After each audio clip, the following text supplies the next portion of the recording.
आज हम लोग देखेंगे द्विवेदी युग के कुछ महत्वपूर्ण तथ्य। द्विवेदी युग में पहला जो है मैथिली शरण गुप्त द्वारा रचित जयद्रथ वध, यानी कि जयद्रथ वध किसकी रचना है, तो ये मैथिली शरण गुप्त की है। तो इसमें मैंने विधा पूछ रहा कि क्या है ये, किस विधा की रचना है, तो यह एक खंड काव्य है।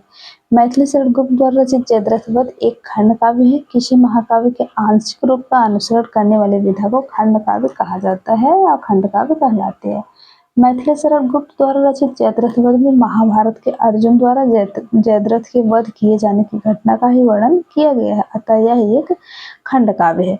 चिरगांव किस कवि का जन्म स्थान है, तो चिरगांव जो है वो मैथिली शरण गुप्त का जन्म स्थान है। मैथिली शरण गुप्त जी का जन्म झांसी जिले के, यानी कि चिरगांव जो है झांसी जिला में पड़ता है, हुआ था। राष्ट्रकवि मैथिली शरण गुप्त जी को राष्ट्रकवि कहा जाता है। गुप्त जी के द्वारा लिखे काव्य ग्रंथ है जयद्रथ वध जो खंड काव्य है, भारत भारती, साकेत, यशोधरा, पंचवटी, विष्णु प्रिया आदि। माखनलाल चतुर्वेदी जी का जन्म मध्य प्रदेश के होशंगाबाद में जिले के बाबई गांव में हुआ था। सुभद्रा कुमारी चौहान का जन्म प्रयाग के निहालपुर में और सुमित्रानंद पंत जी का जन्म तत्कालीन उत्तर प्रदेश के अल्मोड़ा जिले के कौसानी गांव में, जो कि इस समय उत्तराखंड में पड़ता है। अगला जो है कि कुछ सुमेलित करने के लिए प्रश्न दिया गया है, जैसे प्रिय प्रवास किसकी रचना है, तो हरिऔध की रचना है। और रंग में भंग मैथिली शरण गुप्त की रचना है। पथिक रामनरेश त्रिपाठी की रचना है और मृत्युंजय रायदेवी प्रसाद पुड़ की रचना है। इसमें सुमेलित करने के लिए दिया है, तो इसका ऑप्शन होगा 3। प्रिय प्रवास हरिऔध की रचना है और चुपते चौपदे, चोखे चौपदे, वैदेही वनवास, बोलचाल आदि। रंग में भंग मैथिली शरण गुप्त की रचना है। इसका प्रकाशन 1909 में हुआ था। पथिक रामनरेश त्रिपाठी की कृति है।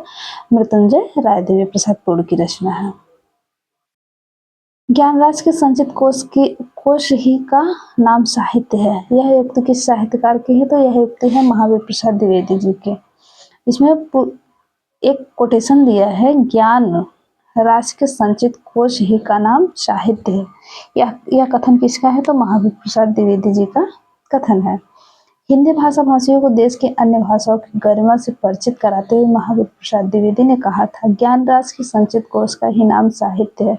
ये सरस्वती पत्रिका के ख्यातिलब्ध संपादक तथा हिंदी के मानकीकरण के विशेष योगदान रहा। इनके नाम पर द्विवेदी युग का नाम रखा गया।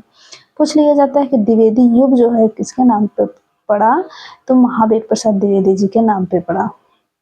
समस्या पूर्ति किस युग की विशेषता है, तो समस्या पूर्ति भारतेंदु युग की विशेषता है, जो कि भारतेंदु हरिश्चंद्र के नाम पे पड़ा भारतेंदु युग। भारतेंदु युग में समस्या पूर्ति एक पर्याप्त लोकप्रिय काव्य पद्धति थी। कवियों की प्रतिभा और रचना कौशल परखने के लिए कवि गोष्ठियों और कवि समाजों में कठिन से कठिन विषयों पर समस्या पूर्ति कराए जाते थे। भारतेंदु द्वारा काशी में स्थापित कविता वर्धनी सभा का कानपुर का रसिक समाज बाबा समीर सिंह द्वारा निजामबाद आजमगढ़ में स्थापित कवि समाज आदि ऐसे मंच थे जहां नियमित रूप से समस्या पूर्ति कराए जाते थे।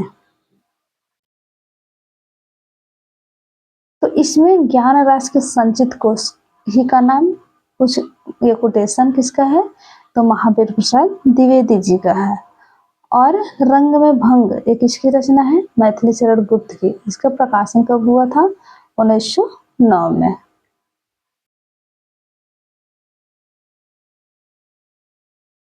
और चिरगांव किसका जन्म स्थान है, तो मैथिली शरण गुप्त का। और सुभद्रा कुमारी का, तो इलाहाबाद के इसमें निहालपुर में। जबकि सुमित्रानंदन पंत का होशंगाबाद अल्मोड़ा में, जो कि उत्तराखंड में पड़ता है। और माखनलाल चतुर्वेदी जी का मध्य प्रदेश के होशंगाबाद में पड़ता है। तो आज हम लोग देखें आदिकाल के द्विवेदी युग के कुछ प्रमुख तथ्य।